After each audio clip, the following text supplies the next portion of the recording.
Welcome to Bedtime Astronomy. Explore the wonders of the cosmos with our soothing Bedtime Astronomy podcast. Each episode offers a gentle journey through the stars, planets, and beyond, perfect for unwinding after a long day. Let's travel through the mysteries of the universe as you drift off into a peaceful slumber under the night sky. Okay, let's unpack this. We are basically building the smartest machines in human history, right, to unlock the secrets of the universe. Right, that is the goal. But it turns out we're accidentally teaching them to be completely blind. Yeah, it is really the ultimate irony of modern science, honestly. I mean, we are not dealing with a hardware failure here. Right. Or, a glitch in the code. What we are looking at is a fundamental flaw in the actual philosophy of how a machine learns to understand reality. Which is wild to think about. Because, think about the expectation of precision we carry into something like a medical diagnosis. Oh, absolutely. Like you fall, you break your arm, you go to the hospital, the doctor takes an x-ray, clips it to the light board, and there it is. It's right in front of you. Exactly. Just a jagged white line cutting across the dark bone. It's binary. Yeah. Broken or not broken. And that stark visual evidence is so comforting because it maps perfectly onto our desire for reality to be easily categorized. Yes. We want the universe to be just as clean as that x-ray. We really do. We want to point these massive, powerful telescopes into the dark, take a cosmic x-ray, and just have an AI point to a jagged white line and say, boom, there is the new law of physics. But the cosmos violently refuses to be categorized that easily. It really does. The phenomena that cosmologists are hunting for right now, they do not leave clean, jagged lines. They leave whispers. Whispers, I like that. Yeah, they leave incredibly subtle statistical variations in the way galaxies cluster together over, billions of years. Right. And to find those whispers, we have essentially handed the mathematical keys to the universe over to artificial neural networks. Which makes sense on paper, right? Because they can process so much data. It makes total sense. But the massive, often overlooked challenge here is that the prior knowledge we feed into those networks. The baseline rules we teach them. Exactly. The foundational rules we give them just so they can function. That can actually become the very obstacle that prevents them from recognizing a revolutionary discovery. Okay, so imagine someone hands you a pair of highly advanced glasses, right? Okay. And they tell you these glasses will let you see the true, unvarnished architecture of a completely alien planet. Sounds great so far. Right. But there is a hidden catch. The lenses have been perfectly tinted, perfectly calibrated by your guide, to only highlight shapes and colors that already exist in your own backyard. I see where you're going with this. So you step onto this completely alien landscape, a place with entirely new physics and weird new structures. But everywhere you look, the glasses aggressively filter the light. So all you see are, familiar oak trees and picket fences? Exactly. You are staring directly at the unknown, but your tools are forcing you to see the known. That is precisely the trap we are inadvertently building for our most advanced AI. It's terrifying when you put it like that. Yeah. So to grasp the sheer scale of this trap, I feel like we have to... So right now, the blueprint of the universe is dominated by the standard model of cosmology. Which has a very catchy name, right? Oh, yeah. Lambda CDM. Very clunky. Lambda CDM. But it is the reigning heavyweight champion of physics right now. It absolutely is. It tells the mathematical story of how we got from the literal dawn of time to the vast, complex cosmic web we observe in the night sky today. And it does a really good job at certain things, doesn't it? It does a brilliant job, actually. It explains the rate at which the universe is expanding, for one. Right. And it accounts for the existence of cold, dark matter, which is basically the invisible scaffolding that holds galaxies together. Okay, so Lambda CDM is this monumental achievement of human intellect. It works. It provides a highly accurate description of the large-scale structure of the cosmos. And there's always a but. Always. Every physicist knows it is an incomplete story. Yeah. It is, it's a brilliant rough draft. Right, because the closer we look, the blurrier that initial cosmic X-ray becomes. Exactly. Observations have started pointing toward anomalies that simply do not fit neatly into that Lambda CDM framework. So scientists are desperate to find what they broadly just call new physics. Right, new physics. We are talking about universe-altering variables here. Like what? What's an example of that?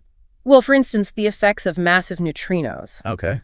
or modified theories of gravity that suggest our fundamental understanding of how mass attracts mass might need a really massive overhaul. Wow, so changing gravity itself. Yeah, and there is even the tantalizing possibility of an evolving dark energy. Meaning it changes. Right, a repulsive force that doesn't just stay constant, but actually changes its behavior and strength over a vast cosmic timescale. That is mind-bending.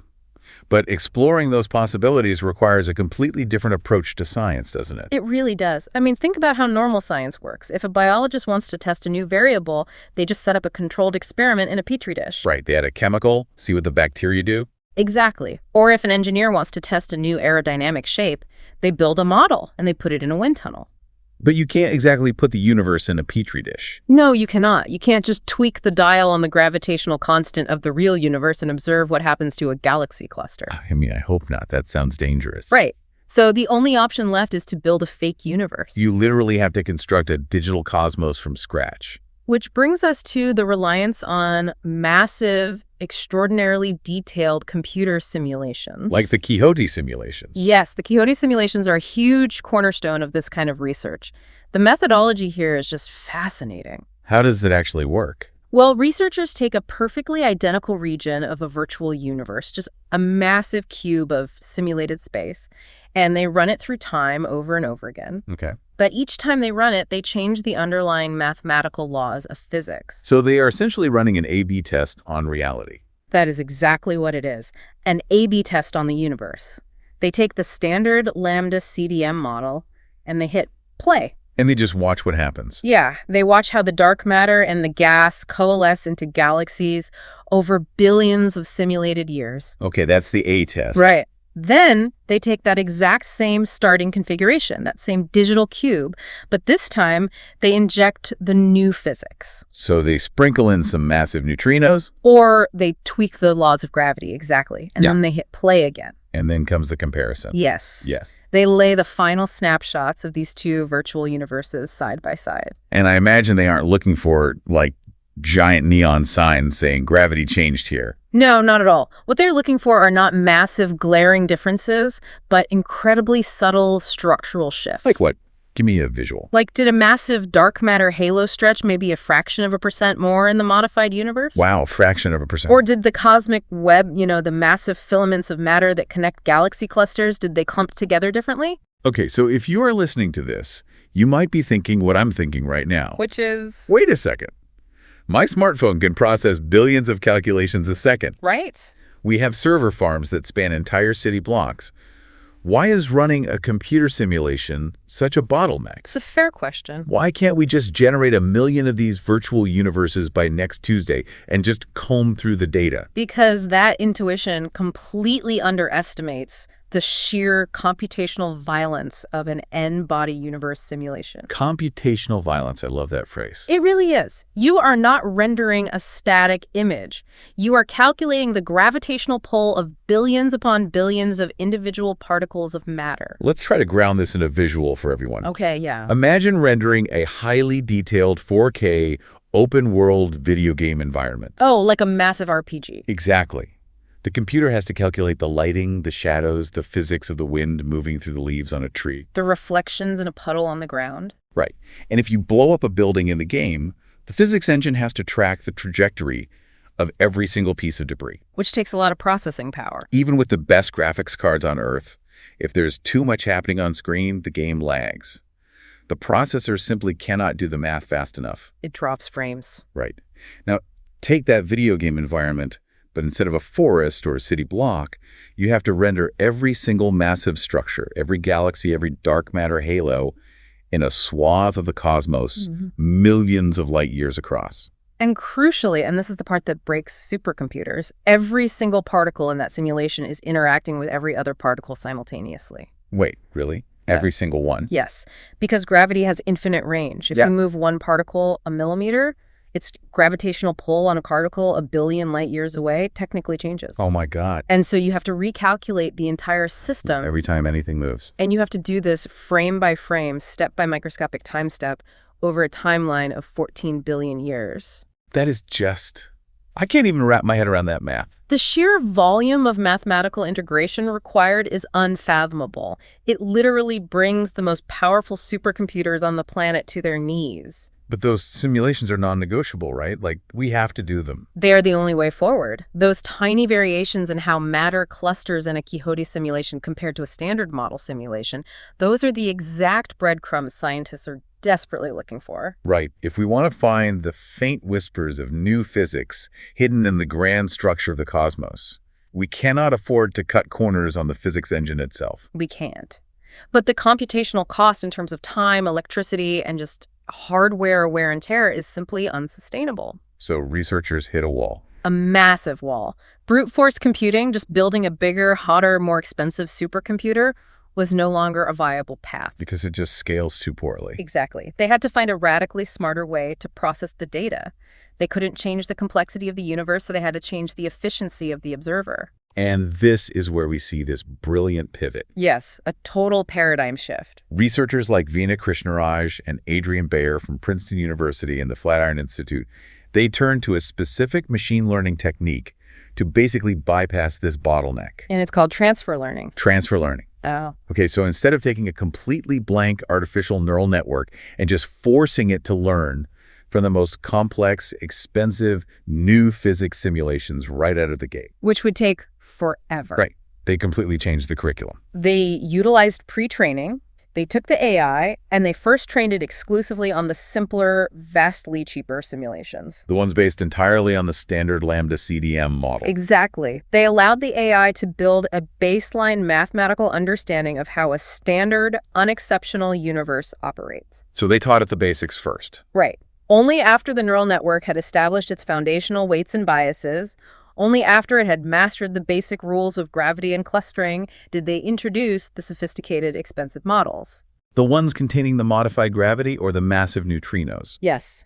Adrian Bayer has a perfect analogy for this. Oh, I love a good analogy. Let's hear it. He compares this approach to the way humans learn from textbooks.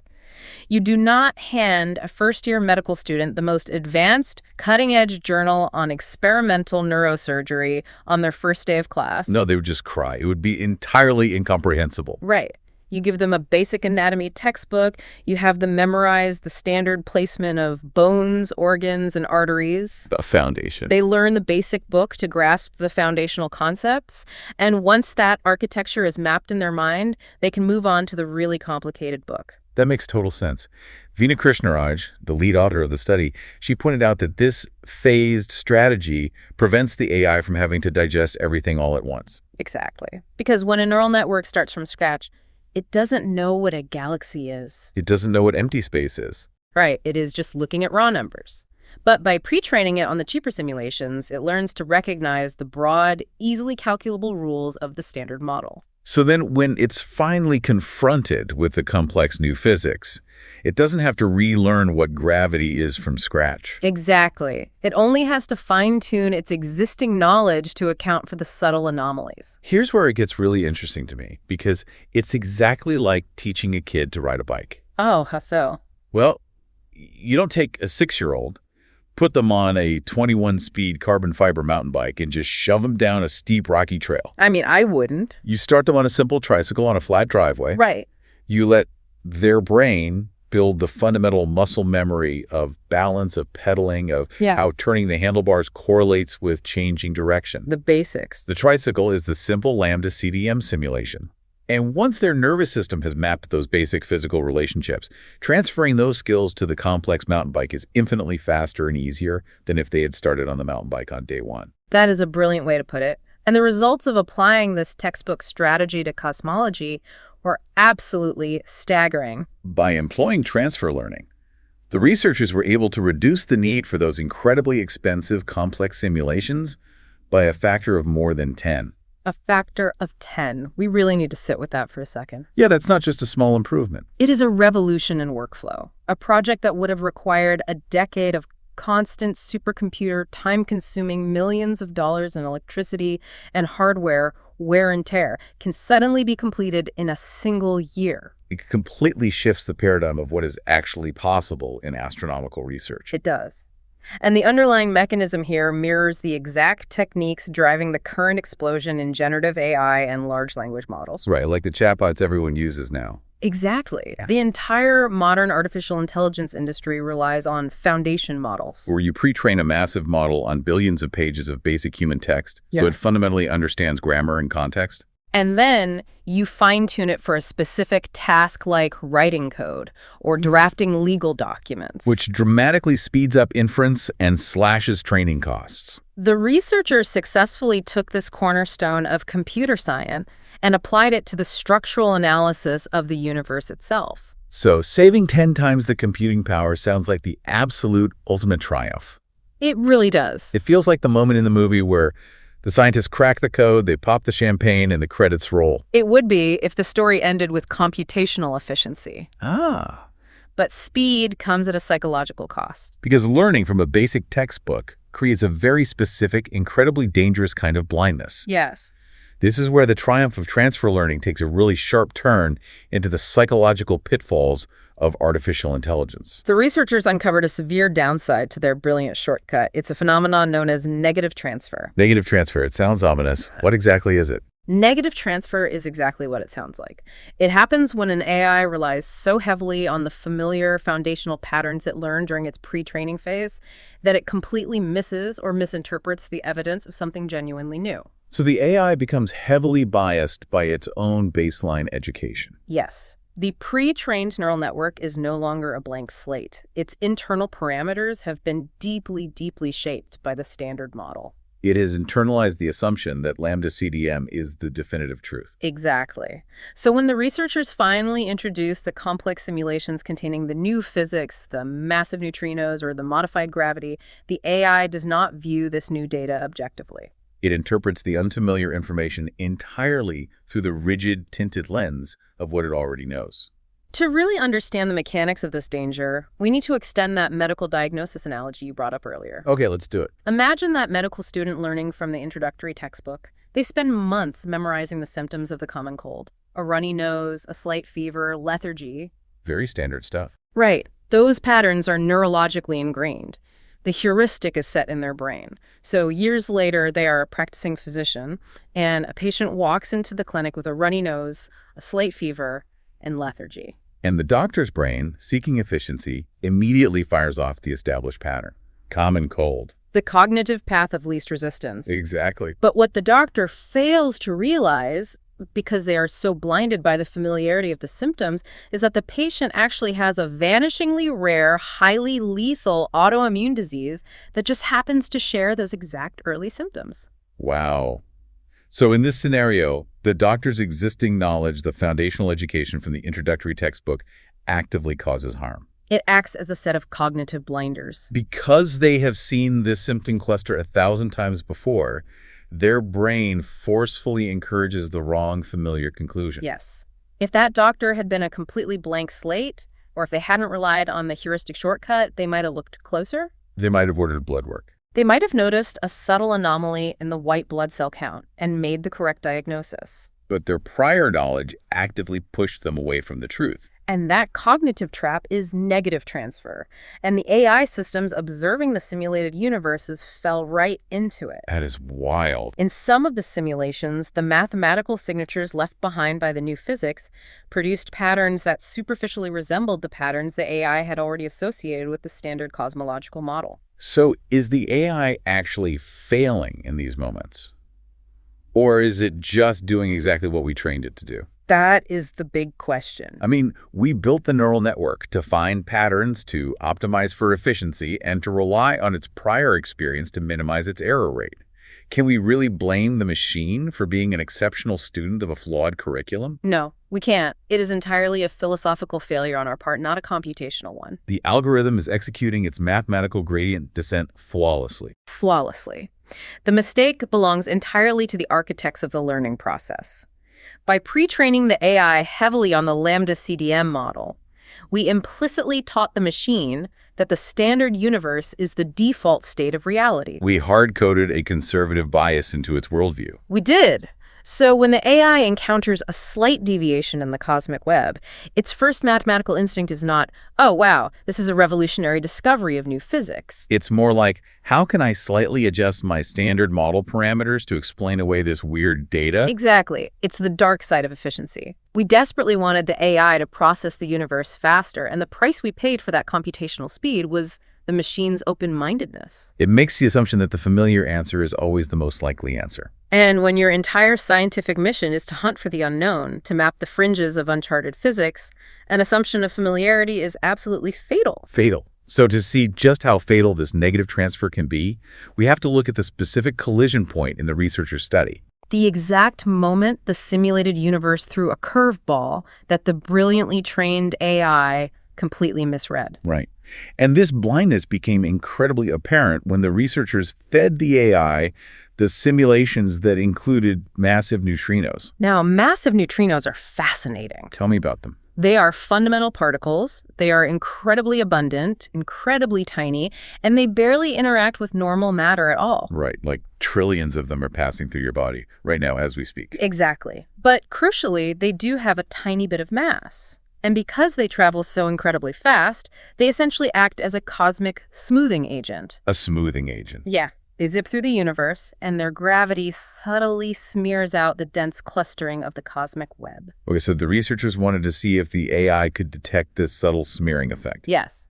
But the AI walked directly into a trap. Because of the pre-training. Right. The observational signatures of a massive neutrino, the specific way they alter the distribution of matter, look almost indistinguishable from the changes caused by a completely standard, mundane parameter in the lambda CDM model. A parameter known simply as sigma 8. Sigma 8. Which is basically the universe's clumping factor, right? Exactly. It is the measure of how strongly matter groups together over time. If you turn up the sigma 8 dial, galaxies cluster more tightly. And if you turn it down, the universe looks smoother and more spread out. So consider the AI's perspective here.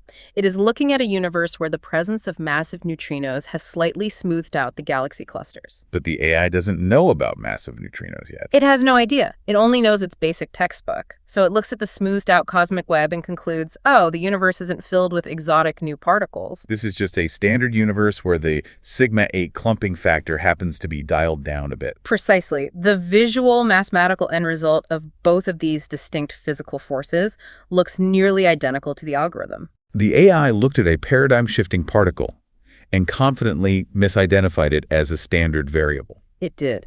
Veena Krishnaraj summarized the mechanism behind this failure brilliantly. What'd she say? She noted that the negative transfer is not just some random glitch in the code. It is driven by what she calls underlying physical degeneracies in the model. Physical degeneracies? Yes. That is a dense, intimidating phrase. Very dense, but it represents one of the most terrifying concepts in all of physics. Okay, let's break that down. What exactly does a degeneracy mean when we were talking about the laws of nature? A degeneracy occurs when two completely separate, fundamentally different physical processes produce the exact same observable signature. So you have cause A and you have cause B. Right. They operate on entirely different mechanical principles. But the final result, the physical fingerprint left behind at the scene of the crime, is completely indistinguishable. Oh, I've got a great way to picture this. Think of it like a forensic investigation in your own front yard. You wake up in the morning, you look out your window, and you see wet pavement on your driveway. You are observing a physical signature, water on concrete. Right. But how did it get there? Did a brief, localized rainstorm pass through 10 minutes before you woke up? That's cause A. Or did your neighbor leave their high-powered lawn sprinkler on overnight and the water overshot onto your property? That's cause B. And the end result, the physical reality of the wet concrete, is identical in both scenarios. Exactly. So if you are trapped inside your house and all you have is that one visual observation of the wet pavement, how do you determine the truth? The answer is you have to look for secondary clues. Right. You look to see if the leaves on the top branches of the trees are wet, which would indicate rain. Or you look to see if the neighbor's hose is currently warm or pressurized. But, and here is the kicker, if you have been trained your entire life to believe that rain doesn't exist, Oh, wow. that the only way water ever gets on a driveway is from a sprinkler, you won't even bother looking for the secondary clues. Your brain will see the wet pavement, declare sprinkler, and completely stop thinking. And this is precisely why physical degeneracies force us to deeply question the limitations of both our artificial intelligence and our own observational tools. The universe is presenting a wet driveway. Is it massive neutrinos, or is it a lower sigma-8 clumping factor? If two massive cosmic realities look identical to an AI, it exposes a severe vulnerability in our methodology. It demands rigorous critical thinking.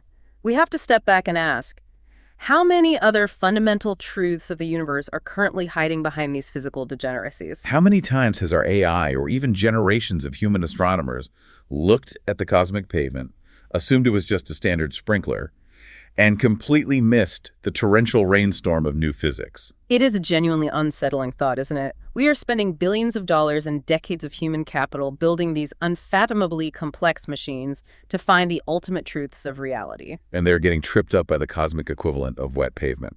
Because the negative transfer, the AI's blindness, isn't a bug. As Krishnaraj pointed out, it is driven by the degeneracies. The AI is actively being drawn into a trap that was set by the physical laws of the universe themselves. The critical challenge now is figuring out how to break the degeneracy. Because if the AI remains locked into its pre-trained mindset, it will always default to the sigma-8 explanation. It will always assume the sprinkler, because the introductory textbook it studied spent 50 pages detailing the mechanics of sprinklers and never once mentioned the possibility of rain. It requires teaching the machine to value uncertainty, which is incredibly hard to program. So let's bring this back down to Earth. Why does this matter right now? Why does this specific vulnerability in a simulated environment matter outside the walls of the Flatiron Institute? Why should you, listening to this, care that a neural network got confused by some fake neutrinos? Exactly. It matters intensely because we are standing right on the precipice of a fundamentally new era in astronomy. Right. The research demonstrating this negative transfer trap has, so far, only been tested on simulations. It was contained within the safe, controlled environment of a virtual cosmos. But the immediate next step for the scientific community is taking this transfer learning architecture and unleashing it on real astronomical observations. We are about to hand these AI systems the most important massive data sets in human history. We are entering an era of upcoming cosmological surveys that will collect unprecedented amounts of high-precision data about the actual universe. We are talking about fleets of advanced telescopes and satellites mapping billions of galaxies in 3 dimensions. Staring deeper into the past than ever before. And beaming back exabytes of raw information. It is a tsunami of cosmic data that human minds simply do not have the capacity to process on their own. AI is no longer just a helpful tool. It is becoming the mandatory gatekeeper of human discovery. We have no choice but to use it. It will be the primary filter through which humanity perceives the cosmos. And that is exactly why this cognitive trap is so critical to understand. If the artificial intelligence acting as our ultimate gatekeeper is fundamentally biased toward old ideas. If it is suffering from negative transfer. Right, and assuming every single anomaly in the data is just a variation of a standard textbook variable, then humanity's scientific progress could literally stall out. We could have the definitive evidence for new reality-breaking physics sitting right there on our hard drives. Proof of evolving dark energy. Proof of modified gravity, just buried in the data from these massive new surveys. And the AI will just quietly categorize it as normal, file it away under Lambda CDM, and move on. We would be completely tragically blind to our own discoveries. The researchers concluded their study with a stark warning. What was it? They stressed that the scientific community must be acutely aware of this negative transfer and actively engineer ways to mitigate it. Because while pre-training undeniably speeds up inference and solves the computational bottleneck, it also, in their words, may hinder learning new physics. We are staring at a profound paradox in modern science. The paradox of the smart tool. We engineer a solution to overcome our own physical limitations, and the solution inherits our cognitive biases. The tools are getting faster. They're getting infinitely more capable of ingesting vast sums of information, but that very reliance on foundational models makes them inherently conservative. Right. The smarter the AI gets at deeply understanding the standard model, the better it gets at passing the introductory test, the less capable it becomes of imagining a reality that breaks those rules. We are at risk of engineering a digital genius that entirely lacks imagination. We started this exploration talking about the desire for a clean diagnosis. Yes, the comforting certainty of the jagged white line on an X-ray telling us exactly what the truth is. And we looked at how cosmologists built the Lambda CDM model, to serve as that initial comforting X-ray of the universe's structure. But when the anomalies began to mount, and that standard model proved incomplete, we had to build the incredibly complex virtual universes, the Quixote simulations, to test for the hidden variables of new physics. And because rendering the gravitational dance of a billion particles over cosmic time was too computationally exhausting, we devised a brilliant shortcut. We utilized transfer learning. We forced the artificial intelligence to learn on a tricycle before we handed it the keys to the mountain bike. We gave it an introductory textbook to establish its baseline understanding. And we achieved a monumental factor of 10 reduction in computing cost. But in the pursuit of efficiency, we walked right into the trap of negative transfer. We taught the artificial mind to prioritize the familiar. We inadvertently allowed it to mistake the profound, universe-altering signatures of massive neutrinos for the mundane, standard clustering of matter. We stumbled headfirst into the terrifying reality of physical degeneracies, where completely different causes were the exact same visual mask. And now, as we prepare to unleash these algorithms on the real universe, on the tidal wave of data from the upcoming surveys, we have to figure out how to unbias the machine.